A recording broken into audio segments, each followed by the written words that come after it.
And I want to close this sermon now with the final scene.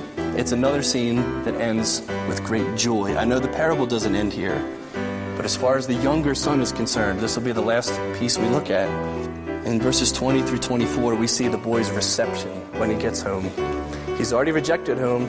He's now made his plans, and he started to return home. And I just want to briefly see with you what kind of reception he gets when he comes home.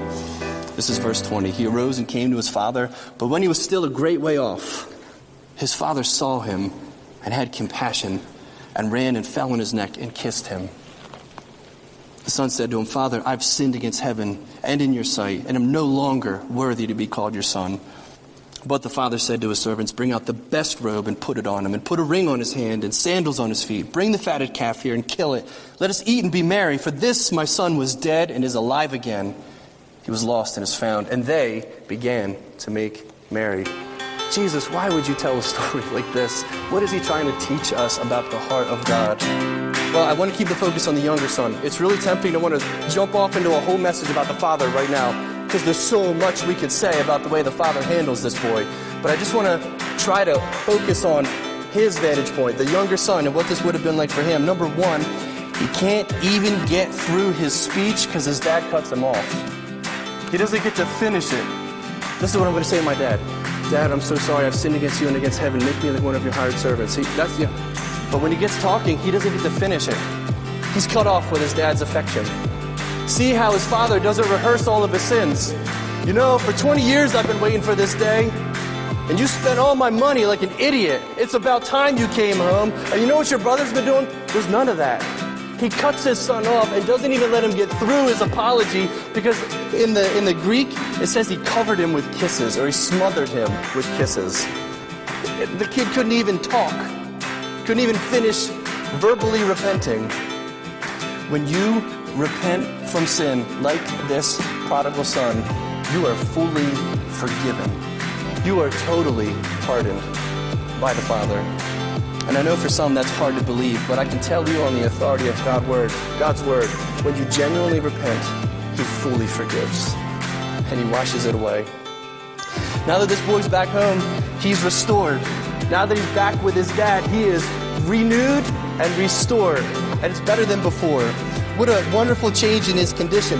A few verses ago, he was broke. He was friendless. He was homeless. He was helpless. He's eating husks in the pig pen. No one's giving him anything. And now he's wearing a robe and a ring and new shoes, and there's a feast, and there's music, and there's joy. It couldn't be any darker on the one hand, and it couldn't be any lighter on the other hand. Think about how high God raises us up when he saves us. How low he has to reach to get us, and then how high he seats us. If sin is the story of riches to rags, then repentance is the story of rags to riches. This is the reversal of everything the Son had destroyed and ruined. This is the story of resurrection. Jesus says, this my son was dead, but he's alive again. He was lost and now he's found. That's a repetition. You may notice that stands out from the first two. When the sheep and the coin, there's that language, the thing that was lost has been found. That's said about the sheep and it's said about the coin. Well, Jesus adds a dimension here when he's talking about the boy. Not only was he lost, he was dead. Not only has he been found, he's been made alive. The stakes are even higher. This is a resurrection from death to life. This son was brought back to life. So that means that life out there, apart from God, is not life. Life away from God is an experience of death. A life of sin is a life of death. But let every sinner here remember that the Father finds the lost and he makes the dead alive again. He has the power to do that. And then finally, verse 24, they began to make merry. Can I emphasize the plural there? They began to make merry. Now, we saw with the sheep and the coin, the finder rejoiced, right? The shepherd was happy, not the sheep. The woman was happy, not the coin. But now it's plural. They are happy.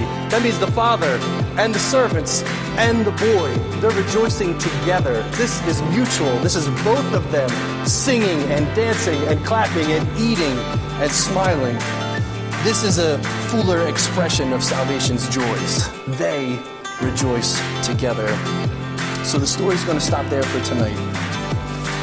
Unlike the other two scenes closed like that. And they all danced, and they all sang, and they were all happy, the end. But this one doesn't end that way. There's another piece to the story, the older brother.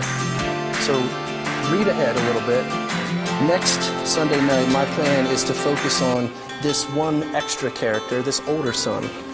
And this is not the story of a lost boy. This is the story of two lost boys.